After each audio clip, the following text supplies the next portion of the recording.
capítulo 16, quero chamar a sua atenção para o versículo 16 a seguir, que nos diz assim: E sucedeu que, importunando-o ela todos os dias com as suas palavras, e molestando-o, a sua alma se angustiou até a morte.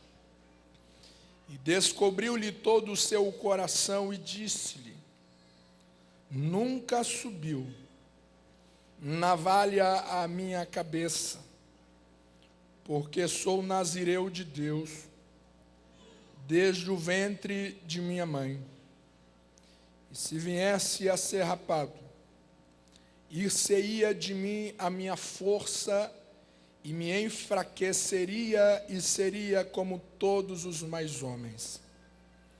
Vendo, pois, Dalila que já lhe descobrira todo o seu coração, enviou e chamou os príncipes dos filisteus, dizendo: Subi esta vez, porque agora me descobriu ele todo o seu coração.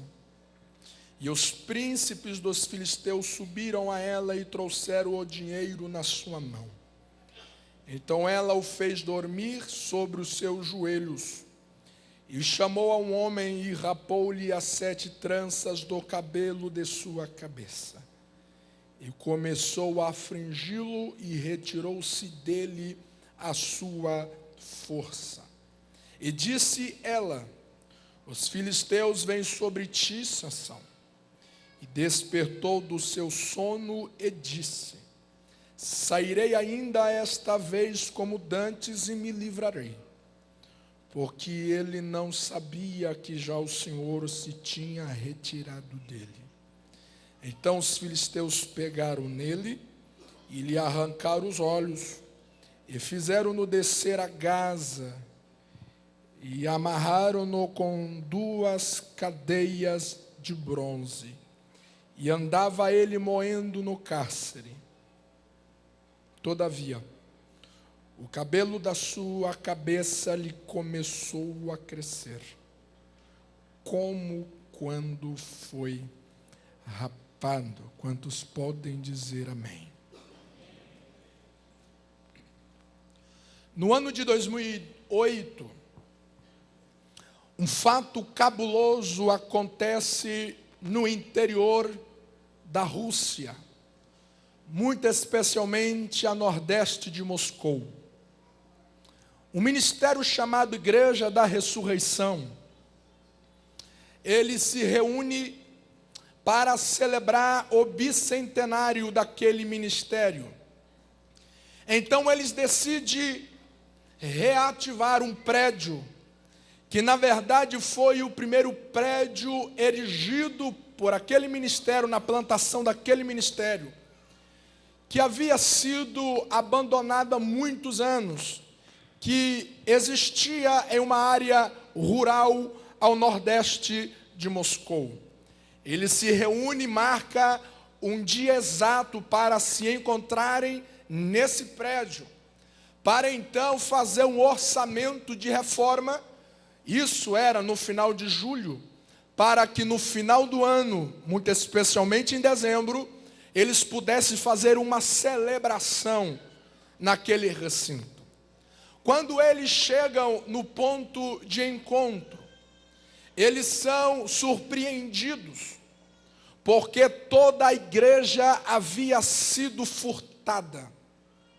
É comum no interior das cidades serem furtados som, janelas e alguns instrumentos a mais. Mas pela primeira vez na história registrada, se ouviu este caso que o prédio foi furtado. Quando eles chegaram na mediação, não havia parede, não havia telhado, o terreno estava literalmente limpo. Eles ficaram assustados e começaram a apurar os fatos, o que havia acontecido para que aquele prédio literalmente houvesse sido roubado. foram averiguar na vizinhança e foram informando aquela liderança de que os ladrões furtaram aquela igreja, tijolo a tijolo. Foi a longo prazo, tijolo a tijolo, e de repente já não havia pedra sobre pedra. Parece-nos que esta metodologia é a mesma que o diabo utiliza para com os eleitos de Deus. Parece-nos que esta é a tática que o diabo se utiliza para nos roubar os valores que Deus tem plantado sobre a sua igreja. Quero que você entenda esta noite que o diabo quer a nossa destruição, sem dúvida. Mas uma das maneiras pela qual ele é especialista não é trabalhar conosco de maneira instantânea, porque isso nos assustaria de uma tal maneira. Mas um dos métodos preferidos de Satanás é subtrair a nossa vida espiritual tijolo a tijolo. Ele é especialista em trabalhar conosco a longo prazo. Ele é especialista a trabalhar contra nós de maneira sutil, de maneira camuflada e quase que imperceptível. Quando Paulo escreve à igreja de Efésios, no capítulo 6, quando ele começa a descrever a guerra espiritual, e ele vai falar que a nossa batalha não é contra nem carne, nem contra sangue, mas é contra os principados, contra as potestades. E ele vai dizer contra os dominadores deste mundo, em outras traduções, contra os príncipes deste mundo. O vocábulo grego que Paulo utiliza ali, cosmocratora, era um vocábulo utilizado para a equipe pensante do exército romano. Era aquela equipe responsável para elaborar táticas, estratégias para invadir o exército do inimigo. O que Paulo de fato quer nos orientar, e ele vai dizer para não darmos lugar a ele, é justamente porque a maneira pela qual ele vai agindo contra nós, na maioria das vezes, é feita tijolo a tijolo. Às vezes, para ele alcançar um grande ministério, ele começa a subtrair tijolo a tijolo ainda na adolescência, de uma amizade, na escolha de uma esposa ou de um marido, a escolha de uma profissão, de um trabalho, o ambiente pelo qual essa pessoa decide viver, para que ele possa ter o êxodo lá na frente, para que quando tal pessoa perceber, já não existe mais nada, porque tudo foi roubado. É exatamente isso que parece-nos que aconteceu na vida deste homem chamado Sansão. Este homem que tinha tudo para dar certo. Este homem que teve um privilégio raro nas Escrituras, de ter o nascimento profetizado. Muitos outros homens de Deus profundos nas Escrituras não tiveram este privilégio de receber o seu nascimento a partir de uma profecia. Sansão recebe quando a sua mãe estava no campo, quando ela recebe a visita de uma cristofania, de um anjo do Senhor, dizendo que ela iria dar à luz a um menino, e este seria fariseu desde do ventre. E então o anjo vai descrever a mãe de Sansão, quais seria a diretriz, quais seria o chamado deste menino. E ele vai dizer de que ela já não deveria mais tomar bebida forte, Nada que viesse da uva ela deveria ingerir. Ela não poderia tocar mais naquilo que era imundo, naquilo que era morto. Porque esse menino já seria nazireu, seria separado. A ideia bíblica que Deus quis informar a este casal, a esta mulher especificamente, que este menino havia sido separado para uma grande missão. Que este homem seria um instrumento que Deus escolheu para lutar as batalhas de Deus a favor de Israel. E a Bíblia vai nos dizer que quando Sansão cresce, Deus o abençoou. E de repente a vida de Sansão começa a suceder alguns acontecimentos cabulosos. De repente a vida de Sansão começa a acontecer algumas coisas exuberantes. Ele começa a ser dotado de uma força extraordinária e sobrenatural. Mas de repente este homem começa a se perder no caminho. De repente nós vemos esse homem fazendo grandes feitos. Mas de repente, logo na sequência, nós vemos esse homem emaranhado.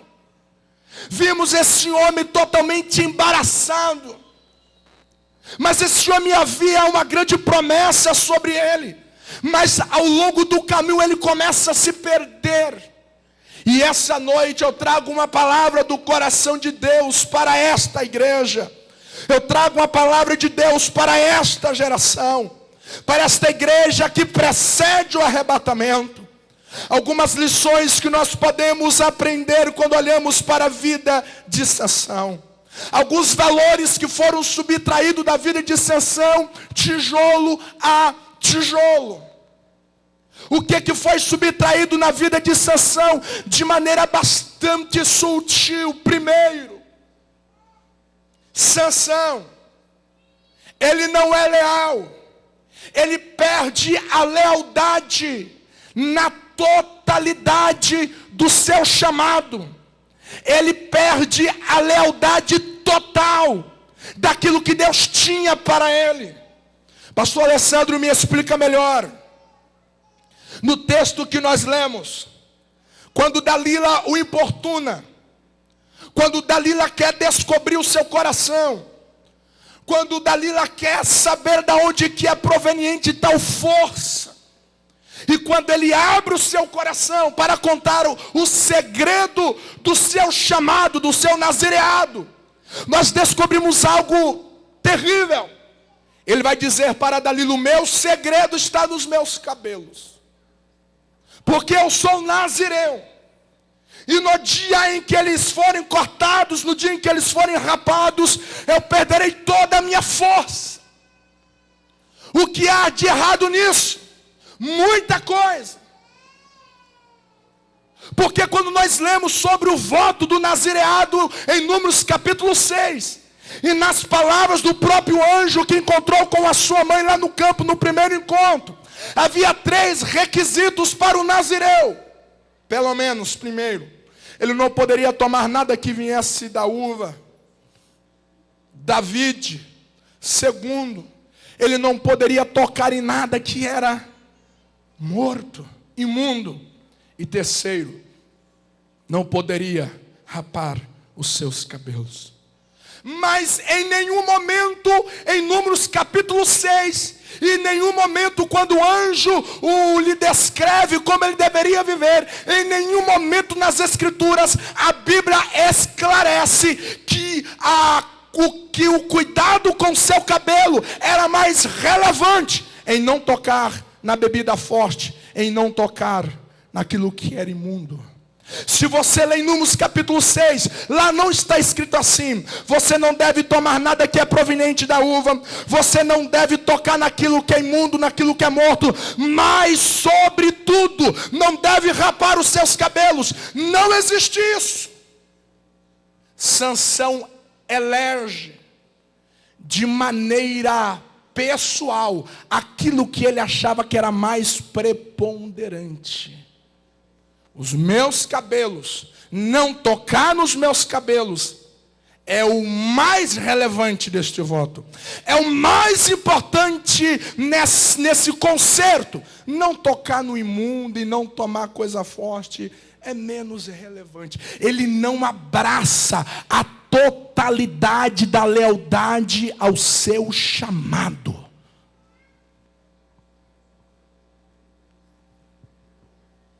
Como isso parece conosco? Como isso se identifica com muitos da nossa geração? Parece que, à medida que o tempo passa, nós, de maneira independente, começamos a eleger o que de fato nós precisamos dar mais atenção e aquilo que é menos irrelevante na nossa espiritualidade. Nós começamos a eleger o que de fato deve ser atenciado rigorosamente e o que deve ser de maneira bastante abrandável considerado. Assim como Sansão achava que o seu cabelo era especial, em detrimento do não tocar naquilo que é proveniente da uva e não tocar naquilo que é imundo. Por isso que ele vai tocar no corpo do leão tomando aquele mel. E você não vai ver nenhum sentimento de arrependimento. Mas ele quebrou o voto. Quando ele toca na queixada, ele quebrou o voto. Mas você não vê ele tomando nenhuma atitude de meia volta, de arrependimento. Porque ele havia elegido que o seu cabelo era o principal. O quanto, na verdade, biblicamente, o que Deus havia dito para ele é que tanto o cabelo era que tanto os demais requisitos estavam de pé, de igualdade. Todos eram extremamente relevantes. Pastor, me ajuda a entender mais. Quantos aqui acreditam que matar uma pessoa é extremamente pecaminoso? Diga amém. Você acredita que matar alguém, tirar a vida de alguém é um pecado gritante, que precisa de fato ser punido, sim ou não? É um pecado hediondo, é algo terrível. Mas observe como que nós elegemos tais coisas e de repente somos vagarosos em outra coisa que é do mesmo pé de igualdade. 1 João capítulo 3, versículo 15 diz que aquele que aborrece o seu irmão é homicida. Para Deus, a leitura divina, a balança celestial, aquele que tira a vida literalmente de alguém, e com aquele que aborrece a vida do outro, está na mesma balança.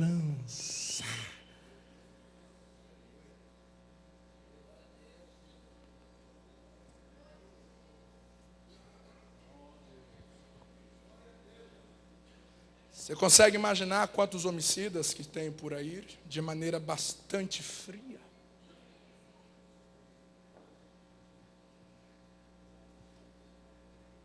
É porque nós elegemos algumas coisas estreitamente relevantes. E de repente uma outra coisa, não, aborrecer alguém, tá? Eu estava no meu direito.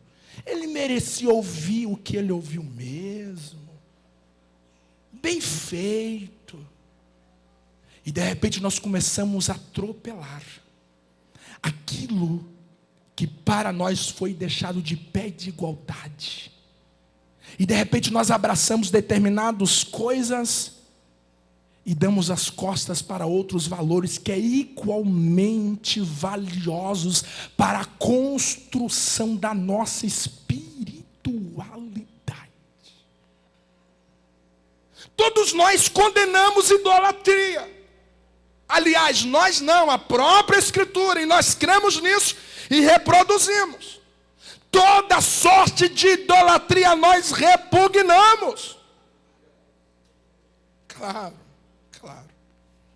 Mas aí de repente nós, é quase que automático, quando nós falamos de idolatria, nós já associamos imagens e coisas semelhantes.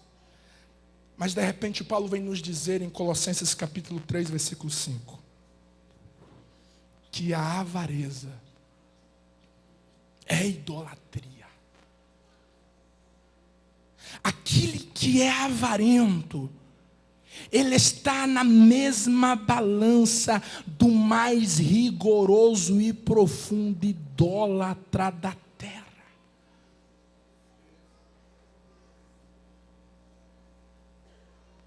Pastor, me traduz avareza. Avareza, pleonoxia, é você querer sempre mais.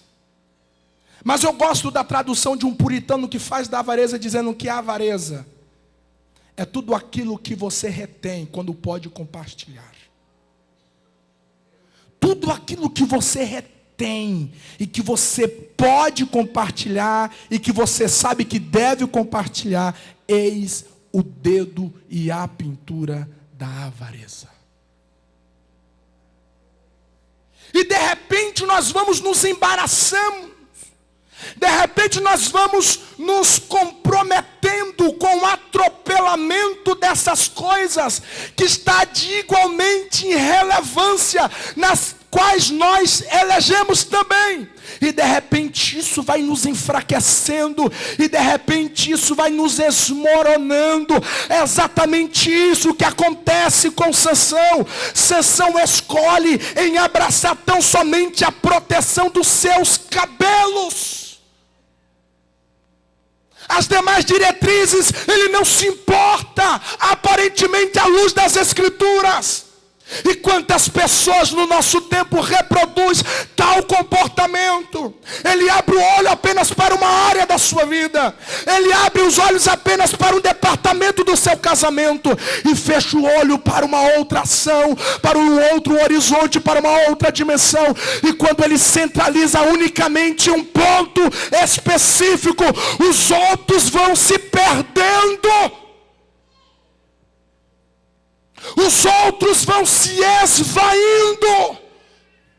Quantas pessoas no ministério, quantas pessoas nas suas atividades sociais, eclesiásticas, seja em qualquer área da vida, ele começa a priorizar apenas algumas coisas singulares. Deixa-me lhe dizer uma coisa em nome de Jesus: a igreja do arrebatamento, a igreja que o Espírito Santo está preparando para encontrar com Jesus nos ares, não é uma igreja pela metade, não é uma igreja que elege uma coisa e atropela a outra. A igreja do arrebatamento são aqueles que abraçam a totalidade do chamado da vida cristã, da palavra. Quem entende isso pode celebrar o nome do Senhor. Somos chamados para sermos leais à plenitude da nossa espiritualidade. Aleluia.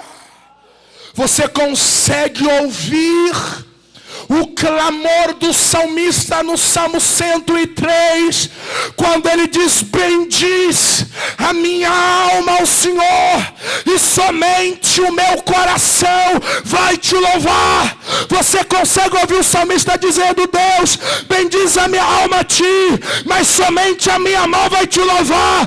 O meu bolso não te louva, a minha ética não te louva, a minha moral não te louva. Não, ele vai dar um grito de celebração, dizendo: bendiz a minha alma ao Senhor, e tudo que há em mim. Aleluia, aleluia. Quantos nesta noite sentem o poder da palavra fluir? Se isto não te incomodar, levante uma das suas mãos, por favor. Eu quero ministrar sobre a tua vida a totalidade do teu casamento, a totalidade da sua família, a totalidade do teu chamado, a totalidade da tua espiritualidade. Em nome de Jesus, viva a plenitude de Deus, viva a totalidade de Deus, para a glória do teu nome. E bem-aventurança da tua alma. Quem pode celebrar o nome do Senhor, celebre Ele para sempre. Aleluia. Aleluia. Assista a tua família na totalidade. Aleluia. Segunda coisa que faz Sansão se perder. Sansão permite que o sucesso cega os seus olhos. Ele permite que o sucesso impede de ele enxergar o quanto que ele está caindo. Ah, Jesus. Ele mata o leão. Dias depois, ele volta no mesmo corpo do leão. Ele come o mel. E ele sabia que não deveria. Quando ele come o mel, talvez acontece lá um temor, um tremor. Vamos crer assim? Mas de repente, logo em seguida, nós vamos ver ele pegando 300 raposas e colocando fogo na ceia dos filisteus. De repente ele pega numa queixada de jumento, quebrou o vanto de novo. Mas de repente na sequência nós vemos ele matando 1000 homens. De repente nós vemos ele se envolvendo com prostituta. E de repente com as portas de Gaza nos seus ombros. Os sucessos continuaram. Os resultados permaneceram. E o cegou. Impediu de ele ver o quanto que ele estava caindo. Talvez seja uma das questões mais preocupantes nos nossos dias contemporâneos. Aonde que nós temos uma geração pragmática, que olha no resultado. E se vier resultado, é louvável, é aprovado, parabéns, vamos continuar. Não, está tudo bem, os meus CDs continuam sendo vendidos. As minhas agendas não caíram. As minhas notas na faculdade permanecem alta. O meu salário continua em alta. Não tem enfermidade na minha casa. A minha casa continua na normalidade. Está tudo bem. Porque está tendo resultado. Nem sempre. Nem sempre. É possível nós estarmos vivendo resultados e ao mesmo tempo estarmos caindo. Como que eu fico trêmulo quando eu leio 2 Samuel capítulo 11, com todo aquele trama que vocês conhecem de Betseba, Davi e Urias. Quando chega nos finais do capítulo, Davi chama toda aquela trama de sucesso. E de repente, às vezes nós estamos aplaudindo algo na nossa vida, que Deus está olhando como Ele olhou para Davi no capítulo 11, dizendo: mas todas essas coisas apareceu mal aos olhos de Deus. Davi chamou de sucesso, e Jesus chamou isso é mal aos meus olhos. Às vezes nós podemos estar chamando de sucesso algo que Deus está olhando para tal coisa e Deus está dizendo: isto é mal, isto não é sucesso. Às vezes nós estamos chamando de vida o que Deus está olhando e está dizendo: isto não é vida, isto é morte. Às vezes nós estamos chamando algo de bênção. E Deus está olhando para a mesma ótica, para o mesmo ponto, está dizendo: isto não é bênção, isto é maldição. E nós estamos dizendo, mas os resultados acontecem. E Deus está vociferando, manso e suave, dizendo, se os seus olhos forem abertos, você verá o quanto que você está se perdendo. Quantos esta noite querem clamar a Deus, para que Deus derrame o colírio de Deus aos nossos olhos, para que nós possamos enxergar a vida, para que nós possamos enxergar os fatos, para que nós possamos enxergar as circunstâncias, não a partir da nossa visão, mas com os olhos de Deus, porque os olhos de Deus é como chama de fogo, nada consegue ludibriar o poder dos seus olhos. Aleluia! Aleluia! Charles Spurgeon, ele conta uma vez, quando em Nova York houve greve dos garis, estavam fazendo uma reivindicação salarial. Isso já vem de tempo, né, irmãos? E os garis resolveram entrar em greve. Obviamente, efeito colateral, lixo acumulados. E as coisas ficaram complicadas. As casas começaram a ficar encurraladas. Os lixos aumentando. O odor crescendo. E os garis em greve. Então, um certo morador teve uma ideia astuta, não é sábia, astuta. E comprou várias caixas e vários papéis de presentes. Colocou lixo dentro das caixas, embrulhou em papel de presente e colocou lacinho e colocou na frente de sua casa. No entardecer de um dia, num outro dia de manhã, nenhuma caixa lá estava. Ai, o Papai Noel chegou mais cedo. Opa, Papai Noel, obrigado. Mas quando chegaram em suas casas, perceberam que não passara de lixos embrulhados em papéis de presentes. Esta noite Deus está alertando pessoas aqui esta noite.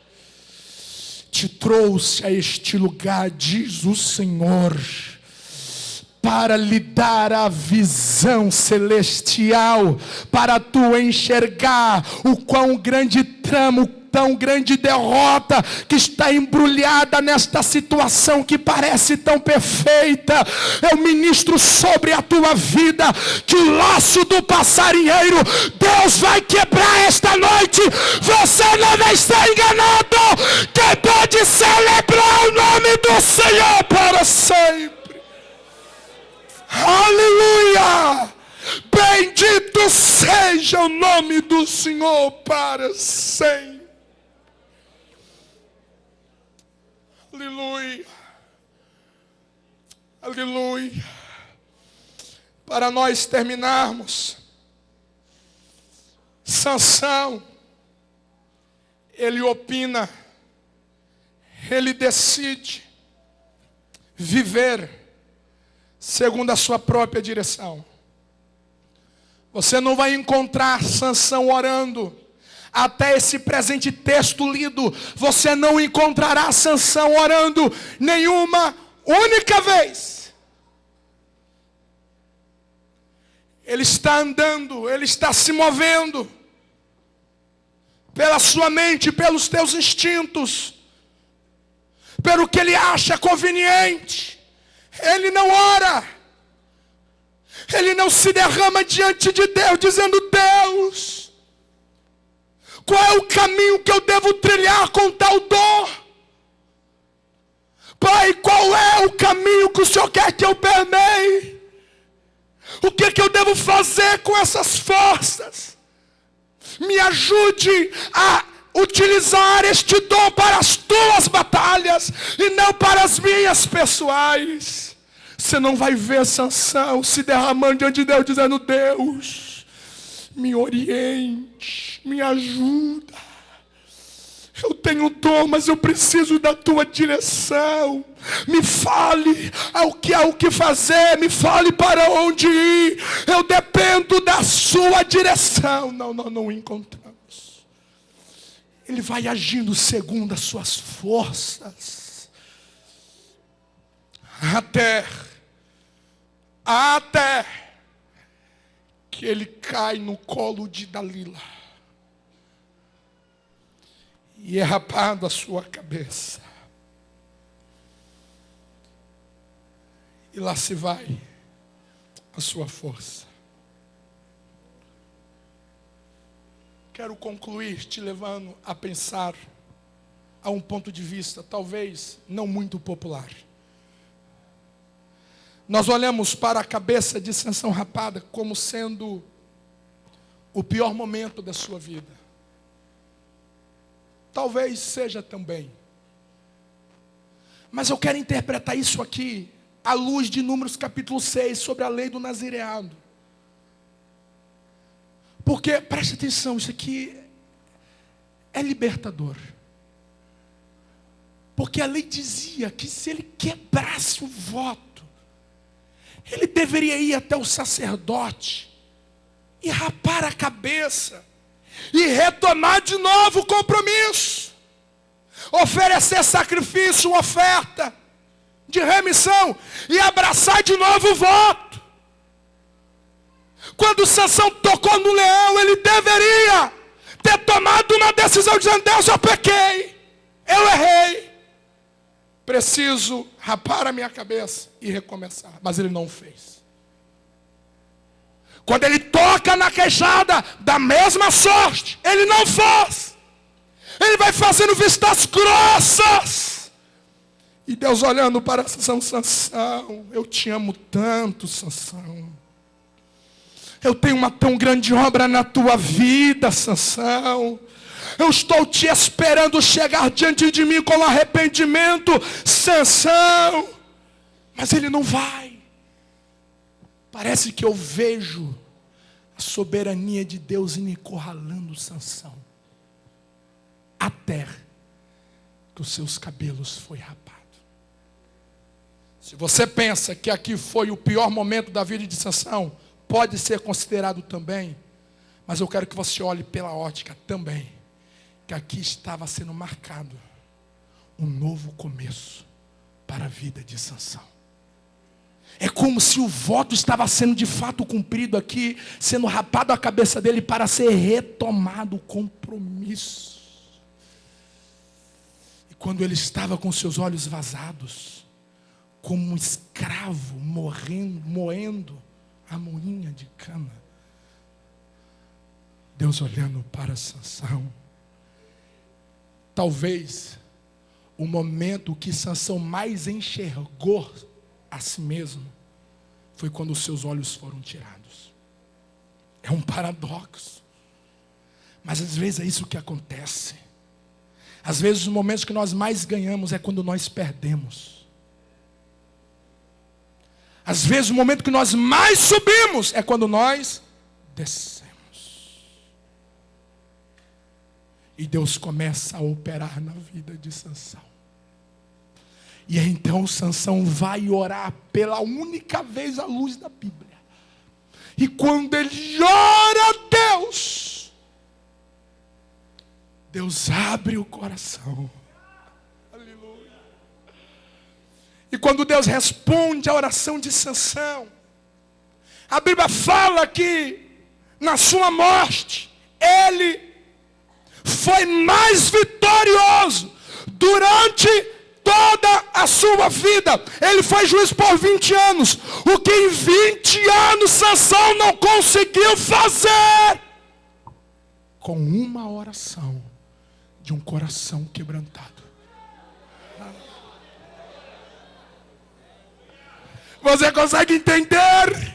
Quando a Bíblia fala que para Deus um dia é como 1000 anos, e 1000 anos é como um dia.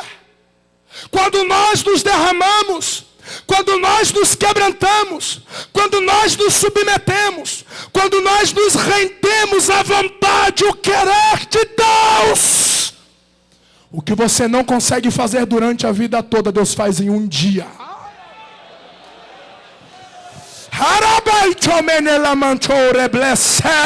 Isto é profético esta noite. Isto é profético esta noite. Com a permissão do pastor Nilton, eu te convido a ficar em pé em nome de Jesus.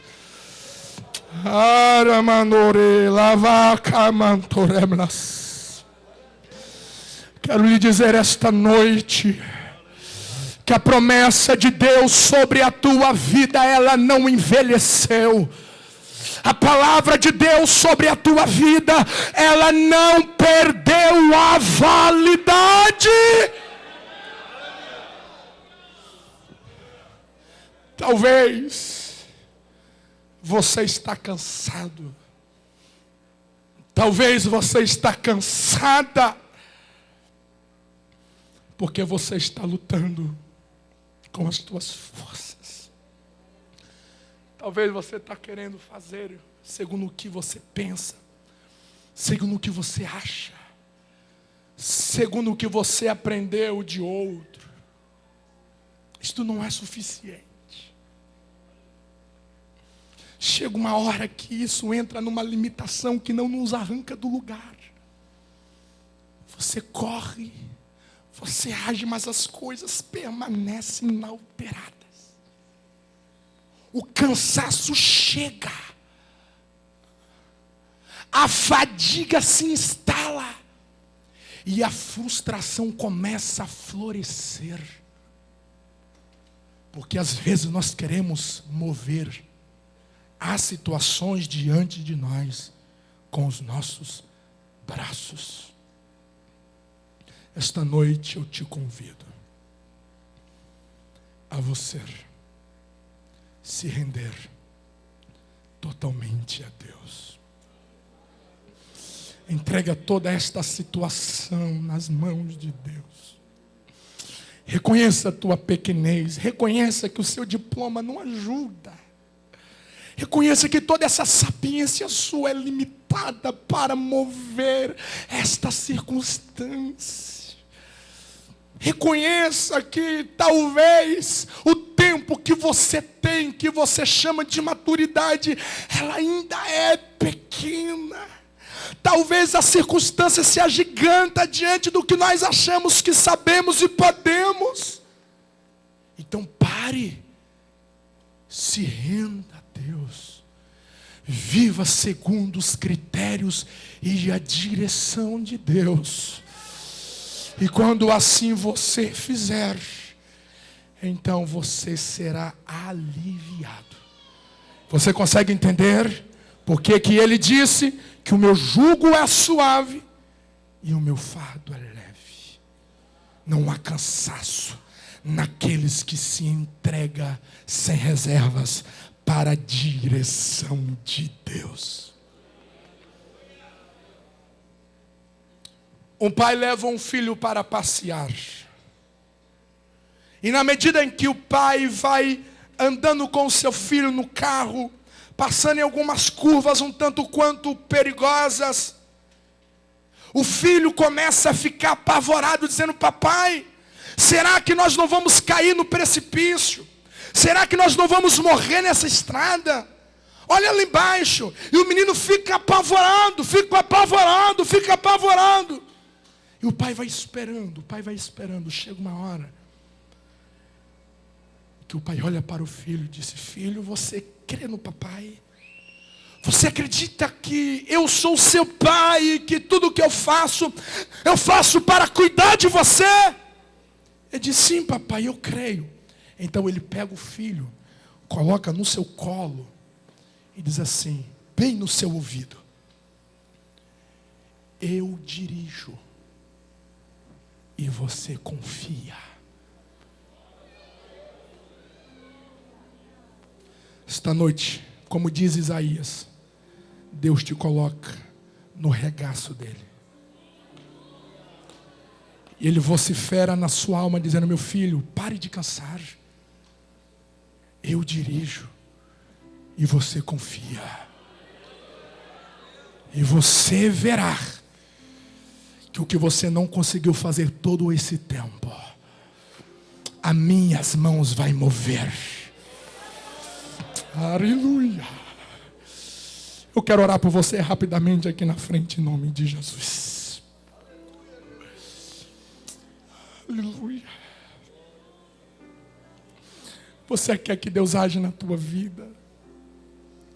Você que quer que Deus te preserve de você tratar as coisas de Deus parcialmente? Você que quer que Deus te preserve para você não ser cegado pelos resultados? E você que deseja orar um pouco mais? Teve um escritor no século XVIII que dizia, quando o homem trabalha. Mas quando o homem ora, Deus trabalha. É tempo de você orar um pouco mais. Essa oração, ela nos remete para a dependência total de Deus. Você tem um chamado, você tem uma vocação. E essa noite eu quero ministrar sobre a tua vida. O diabo não vai subtrair tijolo a tijolo de você. Feche os seus olhos onde que você está, se derrame na presença de Deus. Ore segundo tudo aquilo que Deus comunicou ao teu espírito esta noite. Ore segundo aquilo que Deus ministrou à tua alma esta noite. Rogue a Ele para que Ele te fortalece, para que você abrace toda a tua espiritualidade. Que você não venha andar segundo aquilo que você acha que é mais conveniente, mas que você vive a plenitude, que você vive a totalidade, que você vive a inteireza. Oh Espírito de Deus, eu sinto esta noite o teu Espírito me comunicar que tu está levantando heróis esta noite. Pai, tu está levantando homens que beijaram a lona, Deus. Pai, o Senhor me comunica que paira sobre este ambiente uma atmosfera de restauração, uma atmosfera de restituição. Este é o homem de Deus, esta é uma mulher de Deus, e o Senhor toca nela esta noite, o Senhor toca nele esta noite. Deixa o Espírito de Deus se mover na tua vida. Deixa o Espírito de Deus dirigir os teus passos. Deixa o Espírito de Deus agir. Oh, aleluia. O braço forte de Deus, ele se move na tua vida esta noite. A mão poderosa de Deus, ela te toca esta noite. Confia que Ele dirige. Confia que Ele dirige. Aleluia. Se você sente o poder da palavra, você pode celebrar o nome do Senhor. Se você sente o poder da palavra fluindo na tua vida, você pode celebrar o nome do Senhor.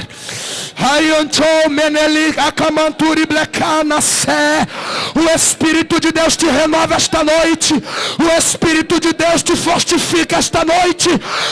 O poder da palavra, ela te levanta, ela te ala, canturi caramandara. Eu quero ministrar sobre a tua vida pelo poder do Espírito Santo. Um novo tempo, uma nova estação. Olhos abertos, corações abundantes em discernimento. Para a glória de Deus. Para a glória de Deus. Coisa mais linda. Quando nós abrimos a Bíblia em Hebreus capítulo 11. Lá está Sansão. Na galeria dos heróis da fé. Deus age na tua vida. Deus age em toda a sua vida. Deus interfere em todas as dimensões da tua vida. Para a glória de Deus e honra do nome do Senhor. Quantos receberam, quantos creram, quantos sentiram o poder da palavra, aplauda o nome dele esta noite.